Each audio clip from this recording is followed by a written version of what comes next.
Arratsaldeon guztioi. Buenas tardes a todos y gracias por venir a esto de la segunda conferencia de nuestro ciclo.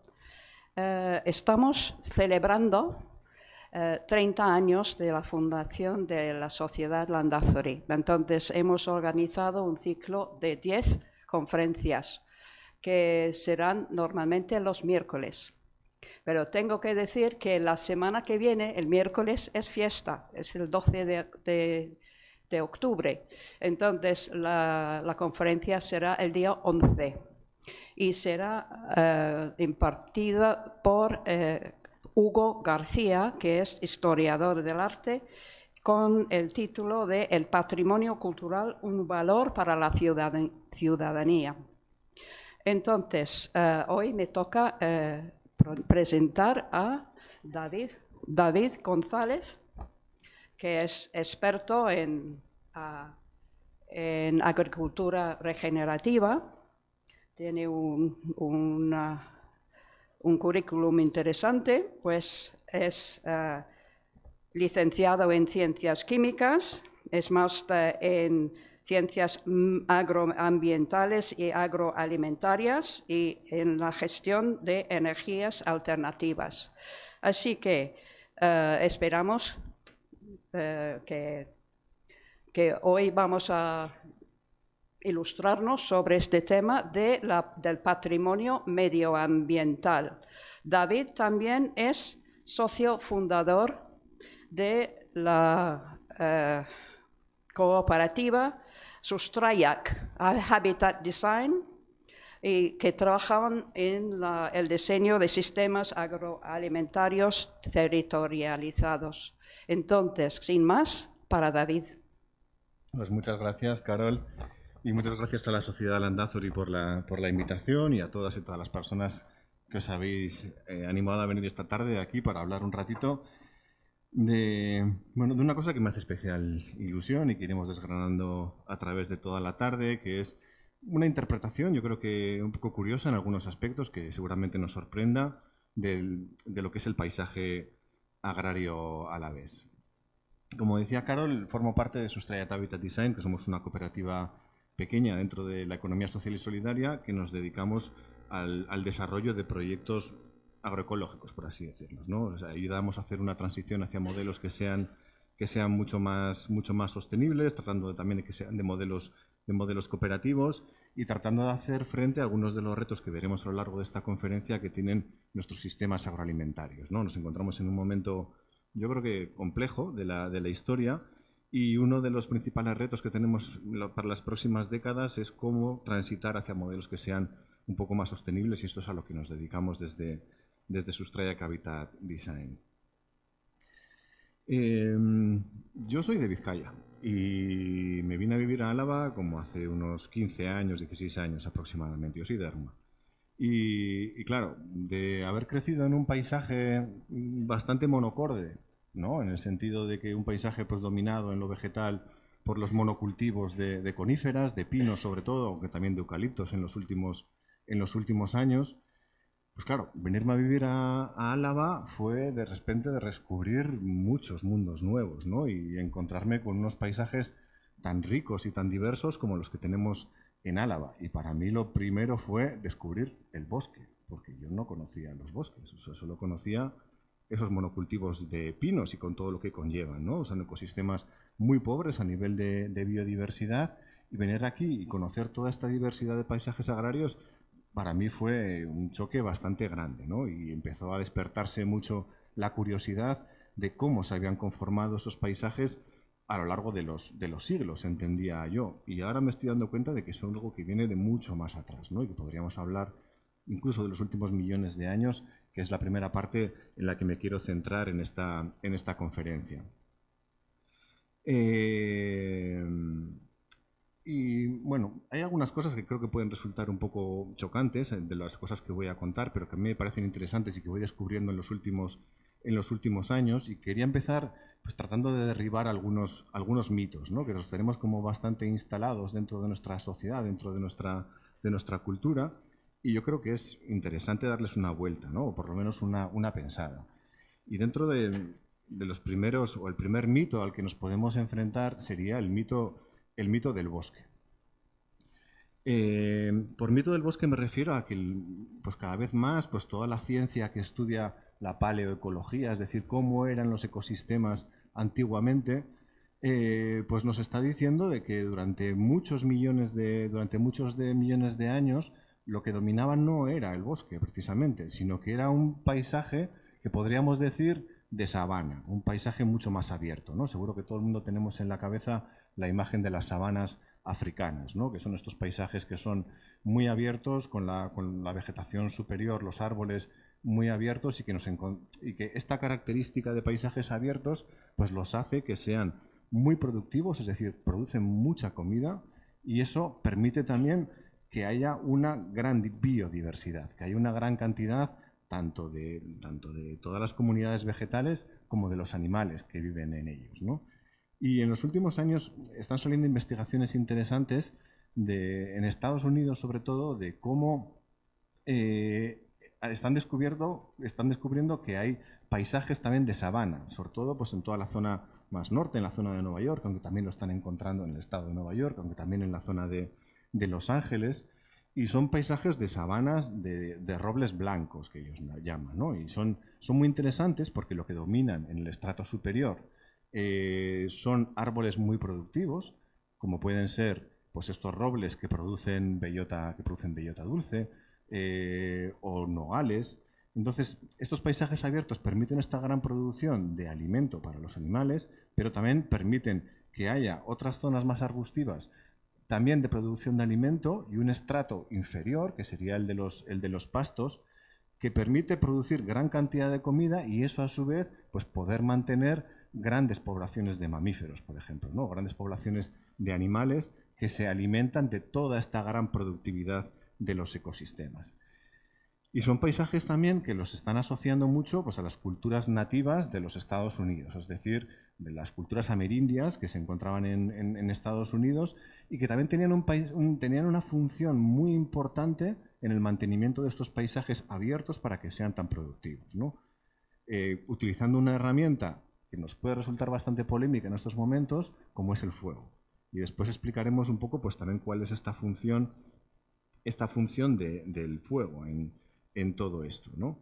Y digamos que, pues, que habría como dos controles bióticos de estos paisajes, ¿no? Quien permite que estos paisajes abiertos muy productivos, que permiten que haya mucha cantidad de vida dentro de ellos, mucha biodiversidad, pues por un lado serían los herbívoros, ¿no? Haciendo un mantenimiento de todo ese exceso de biomasa que están produciendo los bosques o lo están produciendo el ecosistema, y por otro lado, pues los humanos, controlando de alguna forma también el paisaje para que sea lo más abierto posible y lo más productivo. Porque muchas veces lo estamos viendo, ¿no? Cuando damos algunos paseos por nuestros paisajes en Álava, como nos encontramos también con zonas de bosques que están muy cerradas, ¿no? Y como muchas veces el matorral se está apoderando de todos estos bosques y eso también pues, genera graves problemas en la propia gestión del bosque, ¿no? Tiene que haber un ciclaje de nutrientes que en estos bosques, cuando se encuentran tan cerrados, no existe. Luego ya veremos un poco por qué y quién es quien permite que haya todo este ciclo de nutrientes. Entonces, este mito del bosque, que muchas veces lo hemos escuchado, sobre todo cuando era muy pequeño, recuerdo estos documentales de Félix Rodríguez de la Fuente y demás, ¿no? De cómo nos contaban ese mito que se le atribuye a Estrabón, ¿no? En el que una ardilla podía atravesar toda la península ibérica de copa en copa de árbol sin bajar abajo. Aunque bueno, si vemos un poco más en la historia, pues Plinio, por ejemplo, no nos decía eso, y nos decía que en la península ibérica el paisaje era mucho más abierto, mucho más a modo de sabana, ¿no? Entonces, yo creo que ese mito se nos ha quedado y parece que tenemos que imaginar la península ibérica como un continuo de bosque y, bueno, según lo que estamos investigando, posiblemente eso nunca haya sido así y que esto sea una consecuencia, en muchos casos, de políticas relacionadas con el abandono del medio rural o con la no gestión de las masas forestales, que también es otro de los asuntos que trataremos a lo largo de hoy. Este es el paisaje que comentábamos que nos podemos encontrar en el norte de Estados Unidos, en el estado de Nueva York, y podemos ver que es un paisaje muy abierto, ¿no? Que nos podría recordar a las sabanas en África, pero que también nos podría recordar de alguna forma a un paisaje sabanoide que nos resulta mucho más familiar y mucho más cercano, ¿no? Que es el de las dehesas. Algo muy habitual a día de hoy, tanto en Castilla y León como en Extremadura, Andalucía, pero que también es algo muy propio del paisaje alavés, ¿no? Y aquí mismo tenemos toponimia que se refiere a todo esto, ¿no? Por ejemplo, en Olarizu tenemos la dehesa de Olarizu, que también nos retrotrae a todos estos paisajes abiertos y productivos y gestionados por medio de la ganadería. Y otro de los mitos que quería también traer aquí, un poco pues para el debate, es ese mito de la naturaleza sin humanos, ¿no? Ese mito que seguramente pues, surja en el siglo XIX, siguiendo un poco pues, todas las corrientes románticas de aquella época, ¿no? Y que principalmente se desarrollan también en Estados Unidos pues un poco al calor del mantenimiento de ciertos paisajes como puede ser Yellowstone, ¿no? Y entonces en esa época pues hay escritores como George Marsh, con una publicación que fue bastante famosa en su época, Hombre y Naturaleza, en el que hay como esta separación, digamos, del hombre y la naturaleza como algo completamente separado. Y como todos estos fotógrafos también empiezan a retratar una realidad en la que solo se veían paisajes, pero se estaba ocultando también algo muy importante, que es la presencia humana en el mantenimiento de todos esos paisajes, ¿no? Y seguramente con diferentes intenciones, ¿no? Porque esos paisajes eran de alguna forma también gestionados por los indios Miwok, que se encontraban en toda esa zona y que se encargaban de mantener de alguna forma también todos esos paisajes abiertos, ¿no? Esa idea romántica de la naturaleza prístina, intachable, inmaculada, que somos los seres humanos los que hacemos una perturbación negativa sobre el paisaje y que de alguna forma también ha determinado mucho, primero en Estados Unidos, pero después también en Europa, nuestra visión hacia la creación de algunas reservas de la naturaleza, ¿no? en la que pues, hacíamos sitios en los que dejábamos a la naturaleza que estuviera funcionando de alguna manera sola y apartándola de la gestión que realizamos los seres humanos y que en muchos casos es una relación de miles de años, como veremos un poco más adelante, ¿no? Y eso es algo que no deberíamos de olvidar, que los seres humanos construimos también paisaje a través de la gestión que realizamos dentro de nuestro entorno y con el aprovechamiento de los recursos que tenemos disponibles, ¿no? Y ahí seguimos un poco. Ahora que en los últimos años se empieza a romper un poco esta imagen de la reserva natural en la que no puede haber seres humanos y se deja la naturaleza un poco a su aire, pero cuando digo ese a su aire, una de las cosas que quiero traer hoy aquí es que nos faltan elementos muy importantes que han permitido la gestación o la formación de esos paisajes, pero que ya no los tenemos. Por lo tanto, nos vamos a encontrar con paisajes que se encuentran fuertemente desequilibrados, porque nos faltan elementos clave para el mantenimiento de esos paisajes. Y esto ha sido así en los últimos millones de años, que podríamos decir. Entonces, nos está faltando ese elemento fundamental y nos está generando problemas, porque la no gestión es también un modelo de gestión que nos puede ocasionar pues, diferentes dificultades a la hora de poder mantener algunos paisajes y todo lo que eso conlleva, ¿no? Y ahí pues sí que tenemos que recordar un poco pues toda esta problemática que tenemos de incendios. Hablaremos después también un poco de las diferentes políticas que ha habido en cuanto al tema de reforestaciones a nivel de la península ibérica y cómo la gestión de esos espacios de replantaciones muchas veces ha sido la no gestión y dejarlo a su aire, por así decirlo.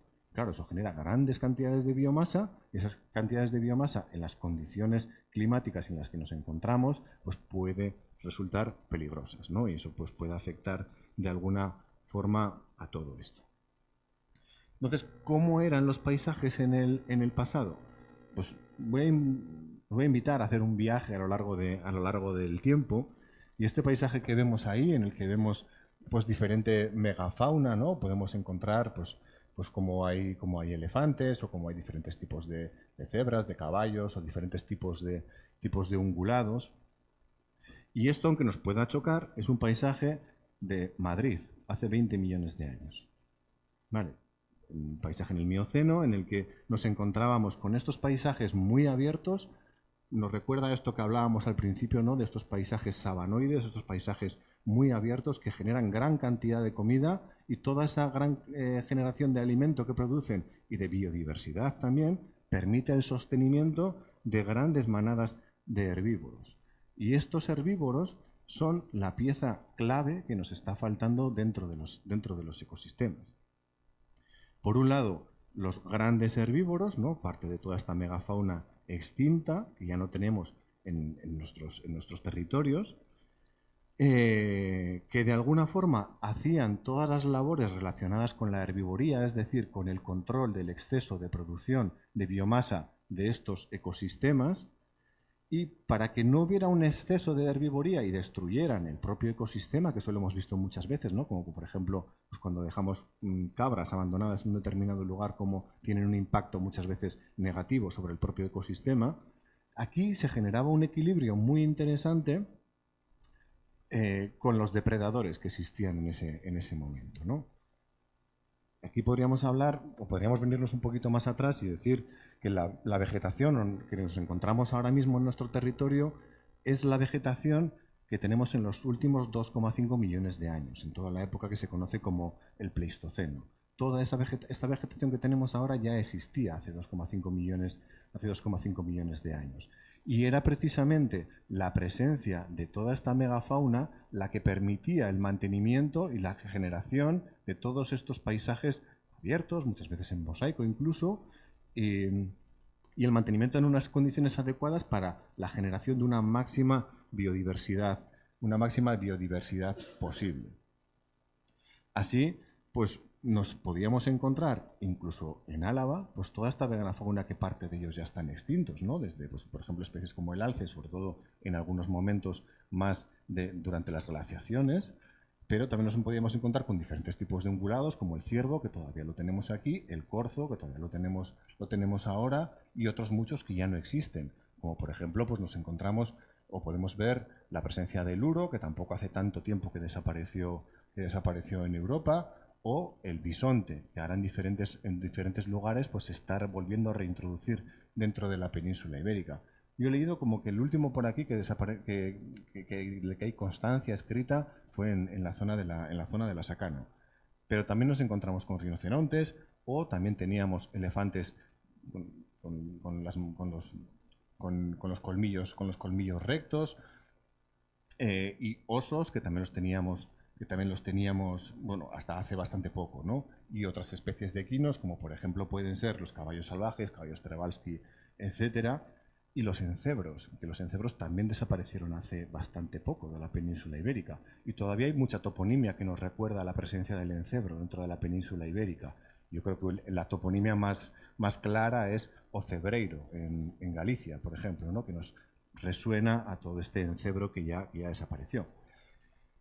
Toda esta megafauna cumplía una función ecológica muy clara dentro de estos ecosistemas, ¿no? Y así, pues, por ejemplo, tendríamos pues, los elefantes, los mamuts, los rinocerontes, etcétera, que serían los encargados de derribar todos estos árboles que se encuentran ya en un estado un poco más de deterioro.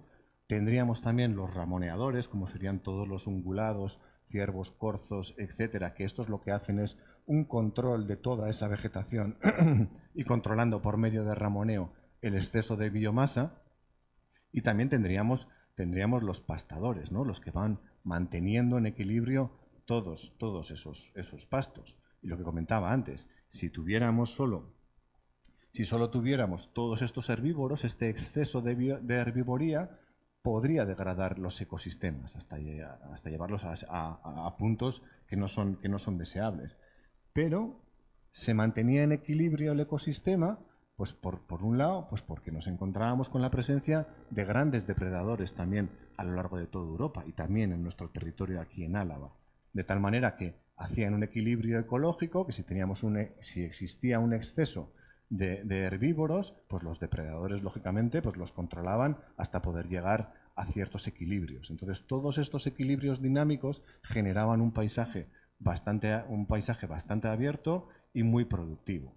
Y luego a su vez pues también otro de los elementos importantes en la naturaleza para la creación de paisajes abiertos es el fuego, en este caso originado pues, por tormentas eléctricas, por rayos que impactaban de manera aleatoria en diferentes zonas, en las cuales pues, esa zona quedaba un poco arrasada, favorecía también a todas aquellas especies, sobre todo de estratos de árboles, que tengan la corteza fuerte, y aquí es el caso muy claro de los quercus, por ejemplo, ¿no? Los robles tienen unas cortezas que son bastante fuertes, lo mismo que las encinas, y el caso más extremo ya de los quercus es el alcornoque, ¿no? Que está muy preparado pues, para poder soportar precisamente esos fuegos que cuando no hay tanta biomasa no son tan virulentos como lo que nos estamos encontrando en el presente en la península, y de esa manera ellos podían incrementar su copa y aumentar también su productividad en cuanto a la producción de comida.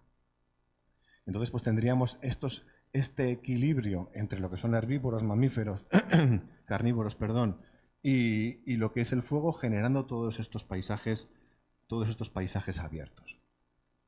Estas imágenes que voy a proyectar ahora son unas imágenes de un librito muy chulo que publicó hace unos años la Diputación de Álava, que es un poco pues, toda la evolución del paisaje en la llanada alavesa.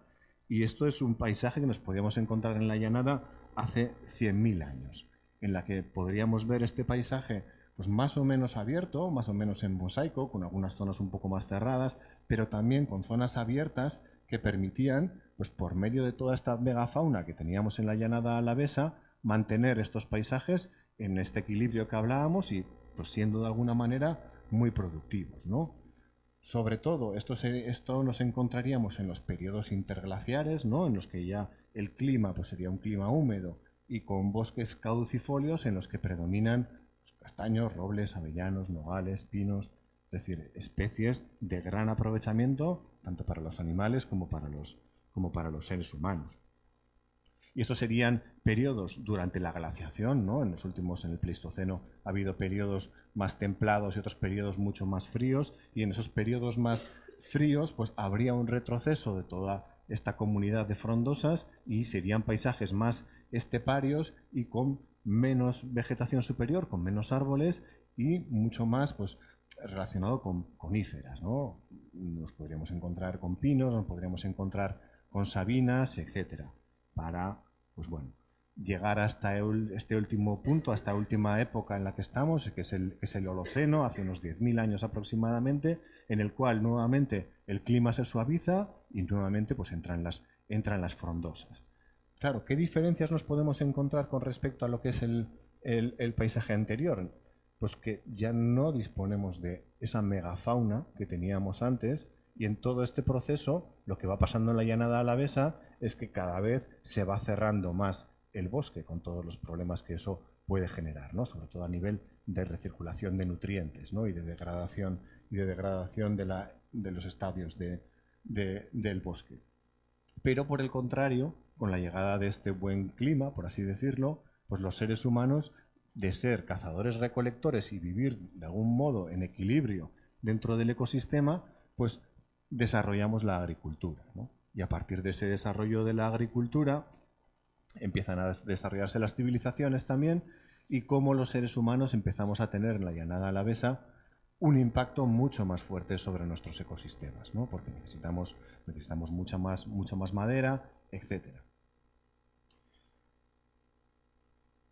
Pero lo que es interesante es que de alguna forma, pues este patrón ha podido mantenerse por diferentes medios a lo largo de la historia, hasta llegar a paisajes que podemos identificar como actuales, ¿no? Este paisaje en mosaico rico que tenemos aquí en Álava, pero que de alguna forma todas estas comunidades que primero eran cazadores-recolectores y después pasaron a la agricultura, pues sí que aprendieron de la naturaleza cómo funcionaba y cuáles eran los mecanismos para mantener todo este tipo de paisajes ricos y diversos.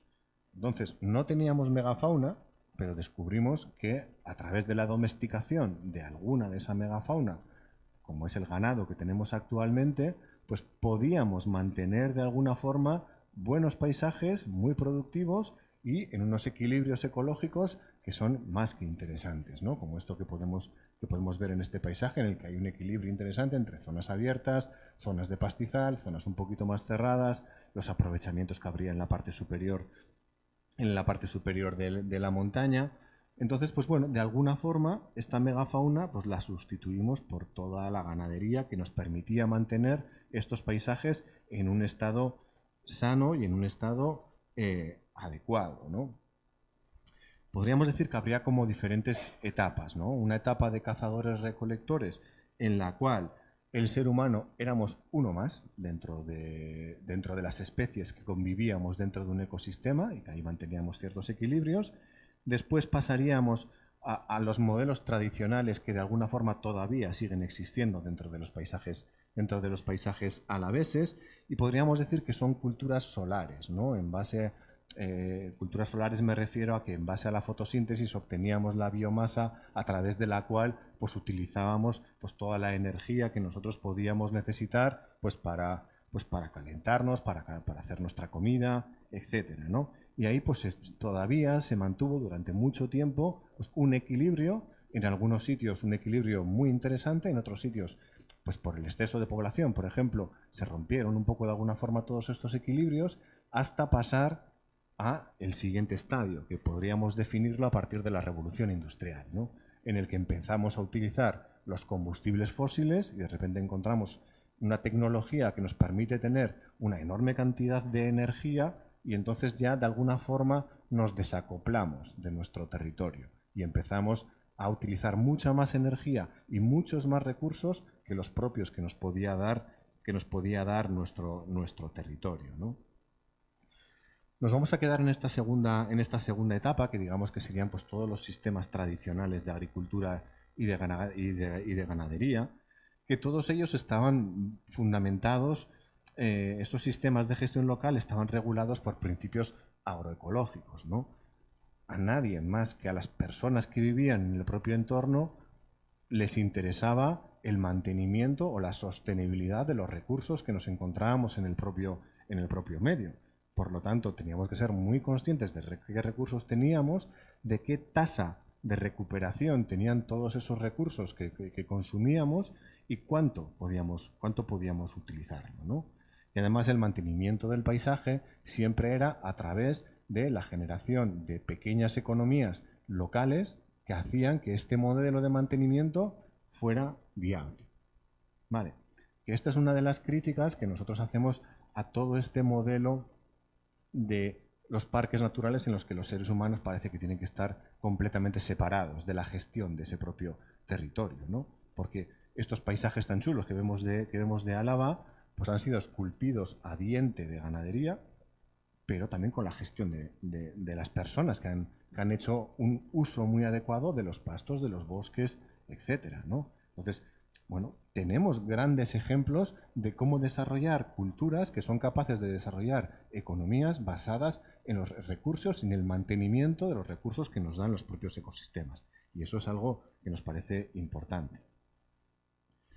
Vale, porque este paisaje, digamos que estaría conformado de alguna forma pues por estos 5 puntos que son importantes, ¿no? El modelo de agricultura que tenemos o que desarrollamos sobre un determinado territorio, el modelo de ganadería que desarrollamos.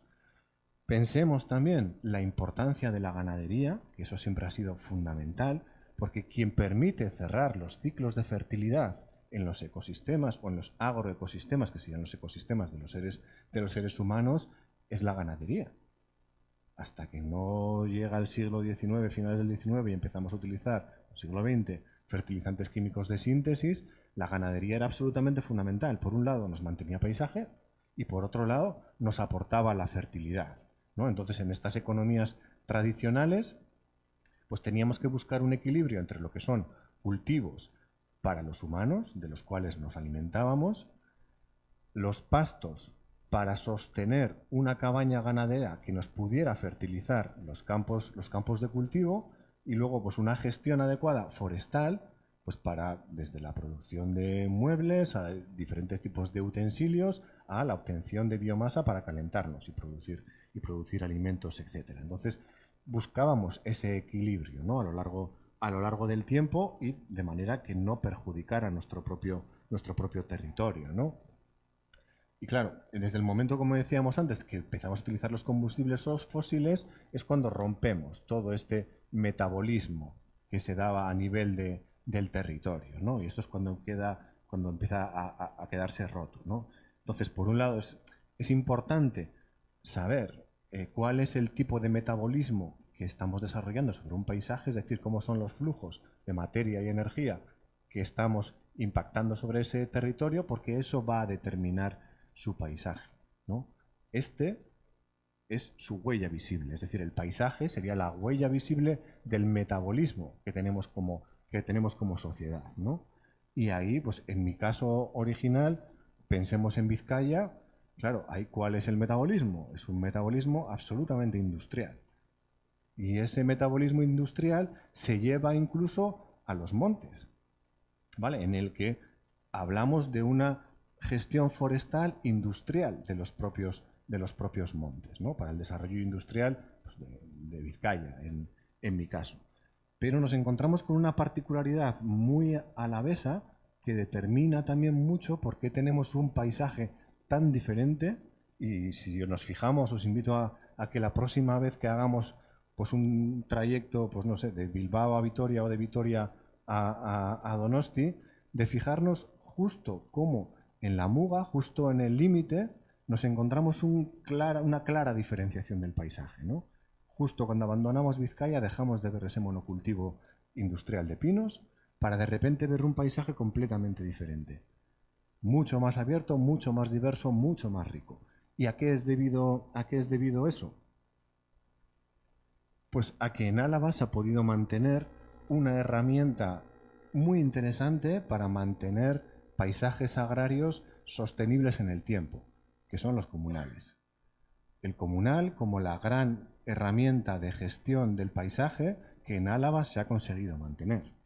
El comunal como ese concejo abierto en el que a través de las juntas administrativas, vecinos y vecinas se juntaban para decidir cómo se iba a gestionar su territorio. Es una gestión en mano común, en la que la propia junta decidía cómo se iban a repartir esas superficies, ese paisaje y cómo se iba a gestionar. Claro, cuando gestionamos de esta manera es interesante porque a nadie le va a interesar que degrademos el ecosistema del cual todo el mundo vivimos. Y esa gestión es la que ha permitido que los paisajes alaveses sean también como son a día de hoy, a diferencia de lo que nos podemos encontrar en Vizcaya o lo que nos podemos encontrar en Guipúzcoa. A día de hoy, aproximadamente el 50% de nuestro territorio sigue siendo comunal y eso pues, permite pues, tener estos ecosistemas tan diversos. El caso de Navarra también es un caso muy claro de todo esto, de gestión en mano común. Y nos encontramos a lo largo de la península ibérica diferentes ejemplos, ¿no? Y hay zonas, como por ejemplo León, también tiene grandes zonas de comunales, o el caso de Galicia, en el que también entre el 50 y el 60% del territorio sigue siendo gestionada en mano común, ¿no? Y aquí tenemos pues, una imagen de pues, cómo un concejo se reunía debajo de un árbol, en este caso de un tejo, y cómo hay infinidad, ¿no? de ejemplos en nuestro territorio. Pues ayer justo pasaba por Archiniega, ¿no? Nuestra Señora de la Encina, pues ese gran ejemplo del gran árbol que servía para el concejo y en el que nos juntábamos a decidir de manera colectiva cómo queríamos mantener nuestro paisaje y cómo queríamos aprovechar de una manera sostenible nuestros recursos. Claro, los concejos, los comunales, pues también están sufriendo pues, los impactos de los modelos económicos que tenemos actualmente y no son perfectos, evidentemente, y en algunos casos funcionan muy bien, en otros tienen algunas dificultades y también están sometidos a mucha presión, ¿no? Otras de las presiones también es pues, que de repente pasen a manos públicas, por ejemplo, o pasen a la administración, con lo cual para mí se perdería de alguna forma pues, algo que nos caracteriza y es un ejercicio de una democracia directa sobre unos propios recursos que están dentro de nuestro entorno, ¿no? Y serían pues un caso de democracia pues de los primeros en Europa, por así decirlo, ¿no? Ahí tenemos el ejemplo de León, en el que pues, estamos hablando ya de más de 1000 años que se tiene constancia de gestiones de este tipo.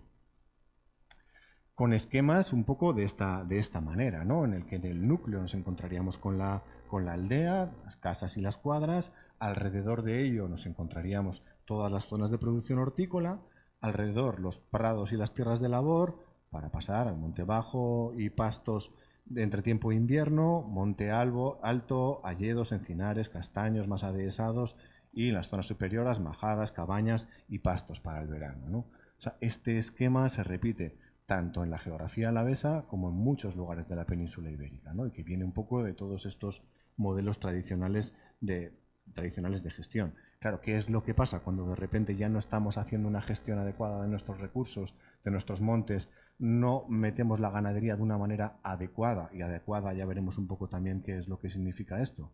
Pues que los montes se nos cierran, ¿no? Y eso pues, nos genera muchísimos problemas, tanto de mantenimiento de los ecosistemas como de riesgos, como lo que estamos viendo a lo largo de este año, pues con todo el tema de los incendios, por ejemplo, ¿no? Vale.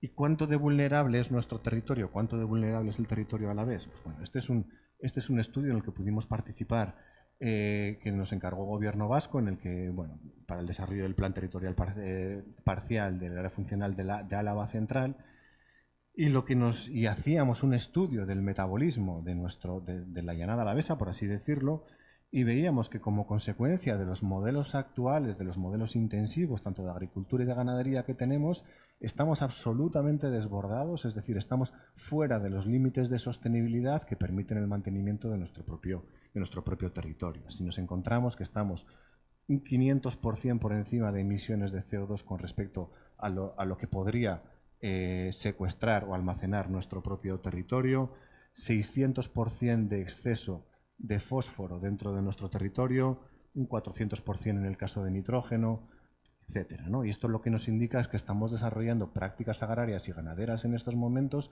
que están superando los bordes y la capacidad que tiene nuestro propio territorio. ¿Qué es lo que nos quiere decir esto? Que estamos llevando modelos insostenibles y que en algún momento este modelo se nos puede venir abajo, pues por todos estos problemas que estoy aquí señalando, ¿no? Todo ello muy relacionado con, en los últimos 50, 60 años, pues todo el inicio de la Revolución Verde y todo este modelo económico basado en la importación, exportación de productos de una parte a otra del mundo, que nos lo está permitiendo el hecho de tener combustibles fósiles baratos. Pero desde diferentes agencias nos están diciendo de que la época de los combustibles fósiles baratos ya se ha terminado y empezamos a entrar en una época en la que todo este trasiego de mercancías a lo largo del mundo ya no va a ser posible, ¿no? Y esto nos da situaciones extrañas, ¿no? Como por ejemplo que aquí no estemos consumiendo patata alavesa en muchos casos y que la patata nos venga de Marruecos, por decir algo. O que los espárragos no nos vengan de Navarra y nos vengan de Chile. Bueno, pues esto es un sinsentido, de alguna forma, tiene unos impactos muy fuertes también sobre los diferentes territorios y necesitamos, desde mi punto de vista, hacer una transición hacia modelos que sean mucho más sostenibles, ¿no? Porque estos impactos son graves en el territorio. Nos estamos encontrando con problemas de eutrofización, nos estamos encontrando con problemas de erosión y pérdidas de suelo, nos estamos encontrando con problemas de agrotóxicos. Esta mañana hablando con un hidrogeólogo me decía también pues cómo nuestros acuíferos también están siendo contaminados por todas las prácticas que estamos desarrollando, más desde un punto de vista industrial, y toda la crisis energética que estamos viendo y que ahora se está acentuando con todo el problema que hay con la guerra Rusia-Ucrania y todas las derivadas, tanto a nivel de gas como a nivel de petróleo, porque nuestro modelo alimentario actual es en base a combustibles fósiles. Hay estudios que nos dicen que por cada 10 calorías de alimento que ingerimos necesitamos 8 calorías para producirlo, con lo cual podríamos decir que nos estamos alimentando a base de petróleo y que hemos roto nuestra relación con nuestro propio territorio, con nuestro propio entorno, ¿no? Y con prácticas que son bastante lesivas y que dañan bastante al suelo. Entonces, el primero de los pasos que nos parece importante sería el recuperar o poner en valor nuevamente el suelo, ¿no? El suelo como la base de nuestra civilización y empezar a utilizar técnicas que no sean tan lesivas para el suelo, ¿no? Y aquí es importante recuperar esta frase de Roosevelt en la que la nación que destruye su suelo se destruye a sí misma, ¿no? Que nos decía hace mucho tiempo ya. Y tratar de desarrollar modelos de agricultura que sean viables económicamente, pero que también lo sean medioambientalmente beneficiosos y socialmente deseables, ¿no? Con problemas como este, ¿no? Que son los problemas de la erosión. Si ahora nos paseamos por Álava, podemos ver muchos campos de cultivo que se encuentran completamente desnudos, ¿no? Están preparando ya los campos pues, para poner ya la semilla que toque ahora en la rotación en este momento, y los suelos están desnudos. Todo este tipo de prácticas, si ahora viene una lluvia fuerte que la necesitamos, pues nos generarían muchos fenómenos de erosión y de pérdida de suelo fértil. A la naturaleza, generar 2 centímetros de suelo fértil necesita 500 años para producirlo. Y en estas condiciones tenemos graves problemas de erosión, porque hay estudios que nos dicen que en la Unión Europea aproximadamente perdemos unas 2,5 toneladas de suelo fértil por hectárea al año. O sea, ese capital fundamental lo estamos perdiendo. Y lo que abogamos es por centrarnos nuevamente en el suelo, porque es que además el suelo, de ser un emisor de carbono como es ahora actualmente a través de todas estas prácticas que emiten mucho CO2 a la atmósfera, podemos revertirlo y hacerlo y convertirlo en el gran sumidero de carbono que necesitamos en esta lucha contra el cambio climático. Si vamos hacia prácticas sostenibles, podemos hacer que el carbono que fijan las plantas a través de la fotosíntesis quede almacenado en forma de fertilidad en el suelo. Cuando vemos un suelo negro, cuando vamos al bosque y cogemos una porción de suelo y vemos ese suelo negro, lo que estamos viendo ahí es carbono, realmente, que lo han fijado las plantas. Entonces el suelo es un gran aliado en la lucha contra el cambio climático. Y a base de utilizar determinadas técnicas, como pueden ser el arado, lo que hacemos es oxidar de alguna forma ese carbono que está abajo y pasa a la atmósfera. Cuando vemos suelos que tienen colores mucho más claros, es que ya han perdido ese carbono original. Y aquí tenemos suerte de que en la Llanada Alavesa nos encontramos con suelos muy buenos, muy fértiles, profundos, de gran contenido en carbono. Entonces, ¿qué es lo que planteamos o qué transición planteamos? Pues es ir caminando hacia prácticas de agricultura regenerativa, ¿no? Que son prácticas que tratan de imitar el funcionamiento de los ecosistemas en sí mismos, de los animales dentro de los ecosistemas. Veíamos todo esto, ¿no? De cómo funcionaban la megafauna, etcétera. Bueno, pues podemos sustituirlo de alguna forma por la ganadería. Y esta es una imagen que nos podemos encontrar muy habitualmente en Álava. Seguro que cuando estamos por la zona de los pantanos, por la zona de Landa, pues es bastante fácil que nos encontremos con ganaderías y con garcillas bueyeras, que están imitando de alguna forma lo que pasaría en los ecosistemas naturales, ¿no? Cuando estamos ahí después de comer, echando un poco la siesta, viendo los documentales de la 2, ¿cuántas veces hemos visto ese patrón, ¿no? En el que van las manadas de bisontes o de las gacelas en África, van todas muy juntas, van comiendo el pasto que se van encontrando en esos pastizales de sabana, por ejemplo, y van muy prietos. ¿Por qué van prietos? Pues porque vienen los depredadores por los lados, ¿no? Es la manera que tienen ellas de defenderse. Entonces, el impacto que tienen sobre el suelo es, comen, lo abonan a través de su propio estiércol, y en la naturaleza, ¿qué es lo que pasa? Que hay migraciones.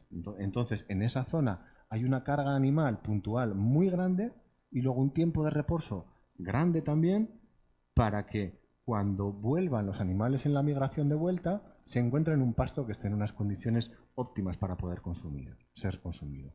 Esos son los mecanismos que utiliza la naturaleza para que se mantengan todo este tipo de paisajes, ¿no? ¿Y quiénes acompañan? Pues las aves, como en este caso de aquí.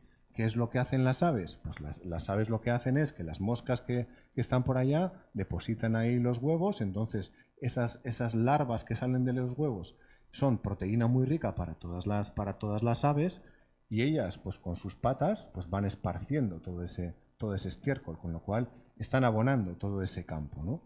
Y estos son los mecanismos que utiliza la naturaleza para hacer el mantenimiento de estos paisajes. Pues bueno, esto es lo que desde la agricultura regenerativa pues se trata de hacer. Imitar todos estos comportamientos, pero para agroecosistemas que permitan la producción de alimentos para los humanos, pero también la generación de la mayor cantidad de biodiversidad posible, ¿no? Entonces, por ejemplo, ¿cómo lo hacemos nosotros? Pues no tenemos depredadores, no tenemos lobos, entonces lo que hacemos es metemos a la ganadería en un pastor eléctrico, en una parcela pequeñita, imitando esa carga puntual muy grande. Están ahí en esa parcela un día y al día siguiente se va a la parcela contigua. Entonces, a esta parcela inicial se le deja un tiempo de reposo más o menos largo, dependiendo si estamos en época de crecimiento de pasto o no, para que cuando vuelvan en toda la rotación por todas las subparcelas, el pasto se encuentre en unas condiciones óptimas. ¿Y quién iría detrás de las vacas? Pues las aves también, bien sean gallinas o bien sean pollos. Todo ello también manejado con pastores eléctricos que nos permiten imitar todo este funcionamiento, ¿no? Entonces, lo que es interesante en la agricultura regenerativa es que incorpora todos estos esquemas de funcionamiento de los ecosistemas naturales para generar sistemas productivos para los seres humanos. Entonces, pues se desarrollan prácticas de mínimo laboreo o de no laboreo para no tener que arar el suelo y no perturbar por todos los fenómenos que pasan ahí en cuanto a almacenamiento de carbono, generación de microbiota dentro del suelo, etcétera. Se trabaja con diseños eficientes a nivel de paisaje que nos permiten gestionar las aguas en escorrentía para poder infiltrar dentro de los acuíferos y aumentar niveles freáticos y tener zonas más productivas. Cultivos de cobertura para que los suelos no estén desnudos. Ir a prácticas como la agroforestería, que así dicho suena como un poco técnico, pero que realmente no deja de ser imitar las dehesas que hemos tenido durante siglos en nuestros paisajes, combinando por un lado estratos superiores, en este caso árboles, que pueden ser frutales, por ejemplo, con estratos herbáceos en los que podemos poner nuestros cultivos y con la introducción de la ganadería para poder cerrar también los ciclos de fertilidad dentro de estos modelos pues, más tradicionales, ¿no? Fijaros, cuando hablamos de la agricultura regenerativa y su gran poder de convertir al suelo en el gran sumidero de carbono que necesitamos en la lucha contra el cambio climático, es que hay diferentes estudios que nos dicen que si consiguiéramos incrementar en un 2% el contenido de materia orgánica de nuestros suelos, de todo el planeta, pues podríamos neutralizar todo el exceso de emisiones de gases de efecto invernadero que tenemos en estos momentos. Y hay estudios que nos dicen que si pasáramos todos los manejos de agricultura y ganadería a prácticas que propone la agricultura regenerativa, pues que en un plazo de 40 años, no es poco, volveríamos a los valores preindustriales de concentración de CO2 en la atmósfera. Con lo cual, esta es una de las grandes herramientas que tenemos en la lucha contra el cambio climático y el suelo, uno de los grandes olvidados. Cuando oigamos hablar del cambio climático, rara vez escucharemos hablar de la importancia que tienen los suelos en esta lucha contra el cambio climático. Entonces nosotros lo que estamos tratando de desarrollar es un modelo para nuestro territorio, es un modelo que denominamos gestión agroecológica del territorio, que está basado en nuestros modelos tradicionales, es decir, cómo poder aprovechar de manera eficiente y a la vez sostenible los recursos que tenemos dentro de nuestro propio territorio, regulados por estos principios agroecológicos y en base al desarrollo de modelos económicos que sean viables, pero que sean actualizados pues, con la ciencia más sostenible del siglo XXI, ¿no? Y ahí estamos hablando de permacultura, de agricultura regenerativa y modelos cooperativos pues, basados en economía social y solidaria, etcétera. Bajo un principio que nos parece interesante, que es el principio de la autosuficiencia conectada. No estamos hablando de autarquía, no estamos hablando de limitarnos a consumir solo lo que seamos capaces de producir aquí. Aquí tenemos un buen clima, tenemos unos buenos suelos, pero también tenemos ciertas limitaciones en cuanto a la producción de alimentos. Entonces, ¿qué es lo que propone esta autosuficiencia conectada? Pues algo de sentido común, que es que vamos a intentar producir en nuestro municipio la mayor cantidad de cosas que seamos posibles, es decir, las patatas que vuelvan a ser de Álava, las que vayamos a consumir. A partir de ahí, ir ampliando en círculos concéntricos por proximidad para poder obtener otras cosas que no tengamos, pero que sean lo más próximas posibles, en este principio de autosuficiencia conectada, ¿vale? Para ir ampliando un poco la escala. No se trata de renunciar directamente ya de todos estos mercados globales, por así decirlo, ¿no? o de un radio un poco mayor, pero sí que se trata de volver a relocalizar nuestra producción, porque es algo bastante importante, ¿no? Y más en todos estos tiempos en el que con todo el tema de la crisis energética y la crisis climática, pues todo, incluso desde la Unión Europea, se nos insta a que relocalicemos nuestros sistemas de producción alimentarios. Bueno, este es un proyecto que estamos desarrollando estamos desarrollando en Cigoitia, en el que en diferentes lugares, en fincas privadas, pero también en comunales, estamos desarrollando un modelo agrosilvopastoril en el que tengamos un poco de producción hortícola, frutícola, ganadería y una gestión forestal adecuada, en el que de un modo cooperativo pues podamos desarrollar pues modelos económicos que sean también sostenibles, ¿no? Y poder producir alimentos de la mayor proximidad posible. Y bueno, pues esta es nuestra pequeña ganadería, que hemos empezado con 6 cabezas de ganado mayor y que iremos incrementando con el tiempo, y que estamos haciendo pues ahora mismo también un mantenimiento de los bosques comunales, que estaban bastante abandonados y estaban bastante cerrados, con lo cual pues utilizar la ganadería pues para poder mejorar el estado del ecosistema y mejorar también pues todo lo que es la fertilidad del propio ecosistema, apostando también pues por razas tradicionales, por razas locales, pues que se adaptan mejor que nadie al aprovechamiento de los propios recursos y que no necesitan que haya que traerles pienso del exterior, con todo el problema que tenemos actualmente con el tema de los piensos, y que pueden alimentarse de los recursos que tenemos en el lugar.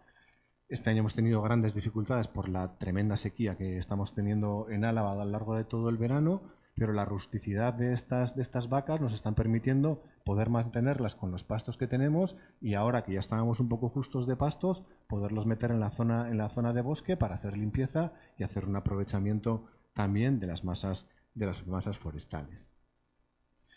Y para terminar, pues sí que quería pues plantear pues cuáles son en todo este viaje que hemos hecho pues los retos que tiene nuestro territorio en cuanto al mantenimiento de todos estos paisajes, ¿no? Y como veíamos antes, el mantenimiento de estos paisajes va a venir muy determinado por el modelo de agricultura y de ganadería que vayamos a desarrollar en el futuro. Y ahí sí que como sociedad tendremos que plantearnos qué modelo de agricultura y ganadería queremos. Si modelos que sean más sostenibles o modelos que estamos viendo que están empezando a tener bastantes dificultades. Creo que también tenemos que tener muy en cuenta pues todo el tema de los incendios. Este verano en Álava también hemos sufrido bastantes incendios, y creo que es un tema que también teníamos que tener en cuenta a la hora de ver si nuestros paisajes están lo suficientemente cuidados para que los incendios no sean tremendamente destructores, o estamos haciendo una gestión adecuada que nos permita controlar los incendios, que haya lo mínimo posible, y que si hay, no haya excesos de biomasa que generen incendios incontrolables, como ha pasado, pues, por ejemplo, en la Sierra de la Culebra este verano, que ha sido bastante tremendo. Y otro de los retos que nos preocupa mucho también es cómo se va a adaptar nuestros ecosistemas a los retos que nos está planteando el cambio climático en estos momentos.